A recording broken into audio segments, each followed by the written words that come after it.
the ultimate goal that these people have in mind is the goal to create a one-world government run by the banking industry, run by the bankers, and they're doing it in sections. The European currency, the euro, and the European Constitution is one part of it.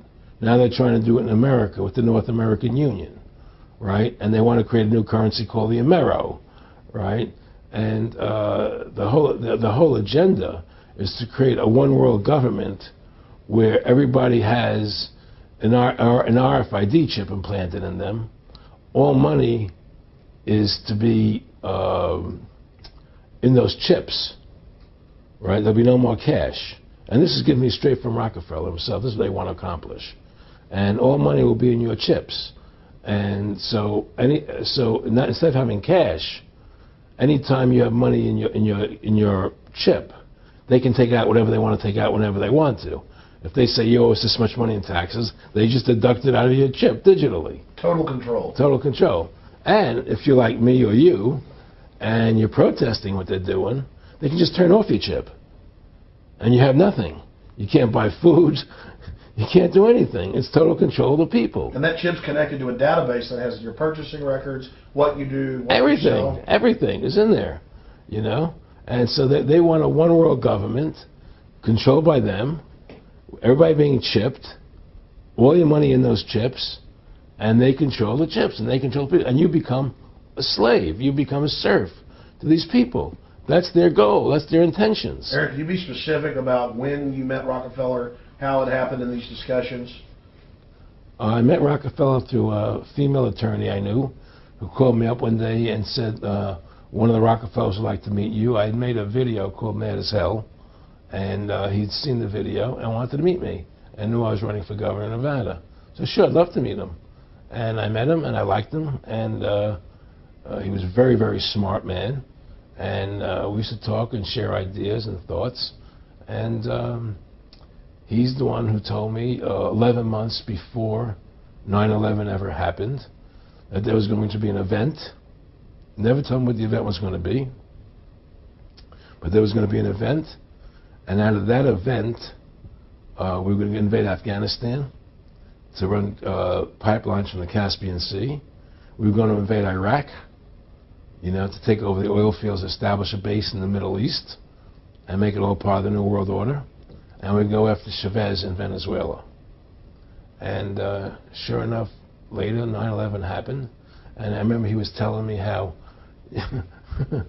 how you're going to see soldiers looking in caves for people in Afghanistan and Pakistan and all these places. And there's going to be this war on terror, which is no real enemy. And the whole thing is a giant hoax, you know, but it's a way for the government to take over the American people. He told you it was going to be a hoax. Oh, yeah. Oh, yeah. There's no question. He says, there's going to be war on terror. And he's just laughing. There's no... Who are we fighting? I mean, why do you think 9/11 happened and then nothing's happened since then? Do you think that our security is so great here that these people who pulled off 9/11, who were able to, can't knock down another plane? Come on, it's ridiculous. 9/11 was done by people in our own government and our own banking system to perpetuate the fear of the American people into subordinating themselves to anything the government wants them to do. That's what it's about, and to create this war, this endless war on terror.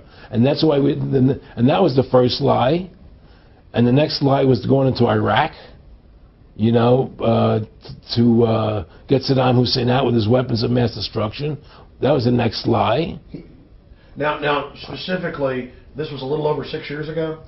This was... 11 months before 9/11. Yeah. And Nick Rockefeller, who's a lawyer, he's become your friend over the previous years, and he's saying to you that there's going to be this big event, and then out of that we're going to have a war on terror, and it's just going to go on and on. Right. An endless war on terror without any real enemy. That you can never, so you can never define a winner. And did he say that it's going to be perfect because you can't define an enemy, it just goes on and on? Yeah, because you can't define a winner. There's no one to beat, so it goes on and on forever. And they can do whatever they want. They scare the hell out of the American public. Look, this whole war on terror is a fraud. It's a farce. It's very difficult to say it out loud because people are intimidated against saying it. Because if you say it, they want to make you into a nutcase. But the truth has to come out. That's why I'm doing this interview. The fact of the matter happens to be that the whole war on terror is a fraud. It's a farce. Yeah, there's a war going on in Iraq because we invaded Iraq. And people over there fighting, you know. But the war on terror, it's a joke, you know. And until we discover what really happened on 9/11 and who was responsible for 9/11, because that's where the war on terror emanates from. That's where it comes from. It was 9/11 that allowed this war on terror to begin. And until we get to the bottom root of 9/11, the truth of 9/11, we'll never know about the war on terror. Aaron, you said that he was, and I think it's important, and I know this about the Rockefellers, from Dr. Dennis Cuddy and many others, who literally, you'll be 20 years old in a lunch line at college, and there's David Rockefeller, and here's here. I mean, they're experts at recruiting and getting what they call players, and that clearly he was. I mean, I want to make it specific and just get you to reiterate what you said last night about you got 30% of the vote, you were having an effect, you made mad as hell. They knew that you'd started the Constitution Party. Yeah. They knew that you were somebody who was taking action and getting things done. You'd already made some big films, had a lot of other successes. Right. So they were trying to recruit you, and didn't it come down to the point of, hey, we are here to recruit you, and don't worry, your chip's going to say, don't mess with us. You know, this guy's don't touch. Yeah, yes, that did happen. I was definitely being recruited. But it's more subtle than that. Well, in your words, just go through the process, and then what he said. Well, what it is remember, we were friends, and we used to go to my house a lot. We'd have dinner, we'd talk, and he'd tell me about business investments I get involved in, you know, or they would help me with this business investment or that business investment. And was I interested in joining the Council on Foreign Relations? You know, I would have to get a letter to join them, but was I interested in that? And you know, just stuff, you know, leading you on. And I used to say to him that I never really did that because that wasn't where I was coming from. You know, as much as I like you, Nick, you know, your ways and my ways we're on the opposite side of the fence. You know, I don't believe in enslaving people. You know, and he would come back with, "Oh, I do." Or? Well, it would be more like, you know. It's better for them. Well, it's more like, you know, how do I put it? It was like, what do you care about them? What do you care about those people? What difference does it make to you? Take care of your own life. Do the best you can for you and your family. What do the rest of the people mean to you? They don't mean anything to you. They're just serfs. They're just people.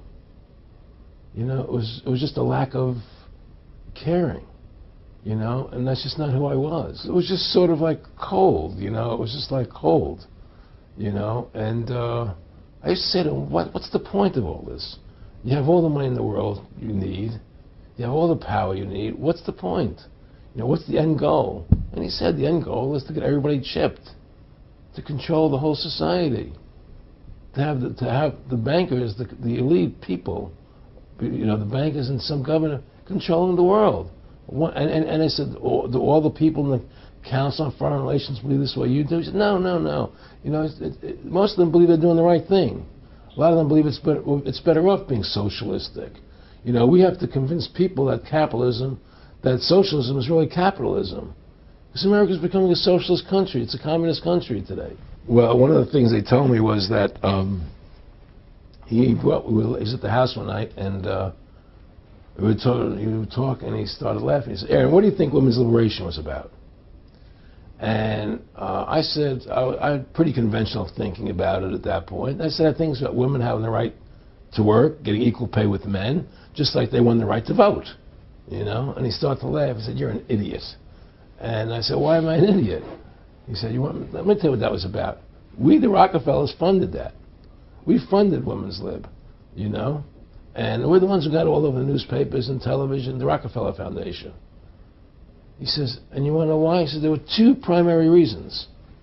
And they were, one reason was we couldn't tax half the population before women's lib. And the second reason was, now we get the kids in school at an early age. We can indoctrinate the kids how to think. It breaks up their family.